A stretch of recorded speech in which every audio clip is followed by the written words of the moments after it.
Hi everybody, Hank Linderman here. It's Friday, May 29th. Welcome to Getting Angry, and um, we're in the middle of a lot of reasons for people to be angry right now, almost overwhelmingly so. You know, we chose this title, and by the way, my name's Hank. I'm running for Congress here in Kentucky's 2nd District, um, and hi Mary, I'm glad you're here. I'm going to be a little bit, I'm working a little bit to get my normal, positive, optimistic self rolling today. Hi Barbara. I'm having trouble facing that. For a little bit of, hi Mark, how are you? This got sent to me earlier today. It's a cover of a future issue of the New York Times with the headline, Biden inaugurated, nightmare is over. And notice it says Attorney General Kamala Harris indicts Barr in the lower left-hand corner. This is, I can't tell you how good this made me feel to say that, to see that. Hi, Roy Frazier. Anyway, maybe let's let that sink in. I'm going to go back up here and get a chance to say hi to you all. Yeah, it's a very difficult, I think this is a very difficult day. Mark says, America is broken. Hi, Nancy. I'm glad you're here. My heart is broken. And some of the things I'm going to show you as I was selecting these things for us to look at today, it was very difficult to not be reduced to tears. So I'm going to show you some of these things that we'll talk about for today. So I'm rather sad, as most of America is. Let's look at numbers a little bit. We still have a persistent amount of cases. This is from yesterday. As always, we don't really trust these numbers because we're not testing enough, and we have a president who doesn't want to test enough because then the numbers will go up, because then it won't make him look good and won't help his re-election, because that's really all it's about for him, is maintaining power. Hey Mark, how are you? It's a tough day here. So I'm going to look quickly at Kentucky because there's this is again from yesterday, and you notice Kentucky still has pretty low numbers, but I want you to look at a couple of other states. Notice that Utah had a jump of 215 cases, South Carolina 165, Nebraska 285, Mississippi 328. The virus is now starting to come into red America, and that's one of the things we think we're seeing, is that as the large breakout that we had in New York City and that area is settling down, we're seeing a rise up in rural America, and a lot of that in red states. So we'll see how that's going. In Washington, they're having some new cases show up, and apparently half of the newly diagnosed cases are in people that are under 40 years old, which is not what we had seen before. There's a little bit of text related to this, that the idea is that the state health officer believes this means that older individuals who are at a higher risk are doing a better job of social distancing and protecting themselves. And young people are not. You saw the previous picture of them, young people, it's summertime and they're going swimming and socializing, and that's potentially going to cause problems. Let's start with Val Demings. And if you don't know about Val Demings, she's a Democratic representative in Florida 10, I believe, a black woman, and she's a former police officer. So this is, thank you, Roy. This is just an unbelievably difficult day, and I'm going to have a tough time getting through this next couple of minutes here, so I hope you'll bear with me. Val Demings is being considered for Joe Biden's cabinet. Her name gets mentioned quite a bit. Hi, Dennis. I'm glad you're here. This is from her text. She's a former police officer, and she's discussing, of course, what has gone on with George Floyd, who appeared to be murdered. And if you haven't seen the video, I think as an American, you owe it to yourself to watch it, however painful it is. It'll break your heart. And it also, let's see what else she mentions. She's calling for us to get it right and to do the right thing. Now, in Kentucky, we have our own problem. Several months ago, a woman named Breonna Taylor, her apartment or her home was broken into by police. They had a no-knock warrant.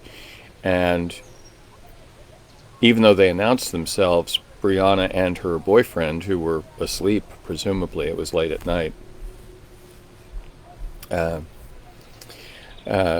they didn't know what was there, and the boyfriend pulled out a gun and started shooting. He thought someone was breaking into the apartment. The police returned fire and killed Breonna Taylor, and she was an EMS worker and, somebody who was on the front lines of dealing with the pandemic. And for a while, the police department and kept it very quiet. But last night, this broke out into civil disobedience in downtown Louisville. Now, I grew up in Louisville, so these are very painful things for me to look at. So I'm going to show you some of these pictures. Here's some text, by the way. And Mayor Greg Fisher, I know Greg Fisher, and I know him to be a good man, and I believe he's going to do the right thing here. When situations get to this point, there's very little good that can be accomplished quickly. But I believe Greg Fisher will do the right thing in this circumstance. And my message to Mayor Fisher would be, of course, to do the very thing, to do the right thing, that we need to find justice in these circumstances. Now let's look at some very disturbing pictures.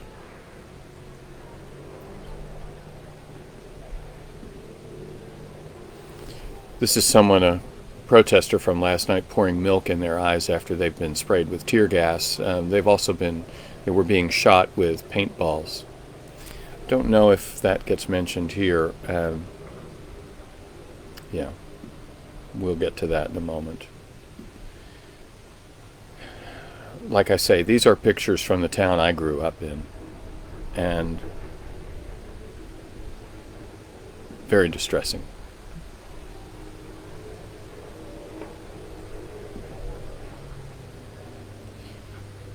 This is last night in Louisville.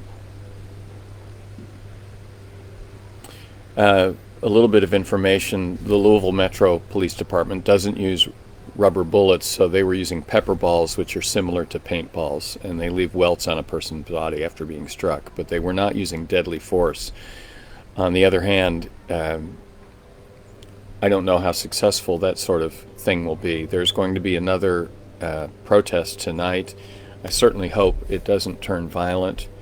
I don't believe it helps anyone's cause. This is a description of what happened to Breonna Taylor. The police used a battering ram to break into the apartment, and 3 officers responded with a hail of bullets. They hit Breonna Taylor 8 times. She died. There were no drugs found in her apartment. I mean, why do people have to be killed over this? So, I don't know what this is about, but I think what I want to do is, just have a little bit more of a discussion here, and this is going to be a short one today for me. What this says to me, that our nation, which has unfortunately deteriorated to a point of extreme economic and social inequality. Economic inequality is bad enough, but social inequality adds even more to this. One of the things I'm in favor of is the Green New Deal, because if we want to preserve this planet for our children and our grandchildren and future generations, we're going to have to address the damage we've done to our climate. And the Green New Deal talks about this. But I think we need to find a New Deal for people of color. And whether you want to call it a Black New Deal or a people of color New Deal, we are about to lose the meaning of America. And, it's not like this sort of thing hasn't been going on for a long, long time. I think really all that's going on is there's more evidence of it because people have cell phones. This is the new accountability that whatever's going on, someone might have a phone and they might be able to take a picture or a video or a recording of it. And it makes it impossible to ignore. And I'm one of those who wanted to ignore. When you see injustice, and especially if you're going through a dark time, when you see injustice, you may not be able to even respond to it. Even if you're not going through a dark time, you may not be able to respond to it. But we are now, as Americans, going to be forced to face this. And I've got to say, even Mitch McConnell says that the video of George Floyd being arrested and then winds up dead, I'm avoiding saying the word killed or murdered, but he died at the hands of police. Even Mitch McConnell says it looks pretty bad. So whatever we need to do, we need to find justice for our citizens. That's going to come through social equality and more economic equality. That is the job that's facing us. And we have a president who has inflamed some of this stuff. The idea of make America great again, that was kind of a brilliant slogan because it doesn't mean anything in particular. It means whatever the person hearing it thinks it means. And I'm afraid that too many people think this meant returns to racism from our past, returns to inequality in our past, returns to more dominance by the folks that traditionally held power in this country. Anyway, I'm rambling a little bit, but I see that the way our president has inflamed all this stuff is completely irresponsible, and it is time for, once again, I'm asking Donald Trump to resign for his own good, and maybe we can make a deal. But he needs to go. He really does need to go. I don't have much good news to share with you today. This is just an overwhelmingly horrible day, and our leaders need to get it together and do what we can to find justice for all Americans. And I hope that's where we're headed. I'm going to go back to that picture, the headline, because that's about the best news we have to look forward to, is to throw President Trump out and begin the process of rebuilding the promise of America. Excuse me, that's why I'm doing what I'm doing. And I hope that's why you're involved as well. And we will all need to commit to doing whatever it takes. It's not going to be enough just to vote. You're going to have to get involved. All of us have to get involved. So, all right, well, it's Friday. I won't be back until Monday. I'm going to take a few days off, and because it's Friday, I think I get to have a cocktail in a little bit. But my heart is broken for America, and out of this, I hope something good happens. I hope that we find some way to get America back on track and heading in the right direction once again, with liberty and justice for all, every single one of us. All right. I will talk to you on Monday. Thank you.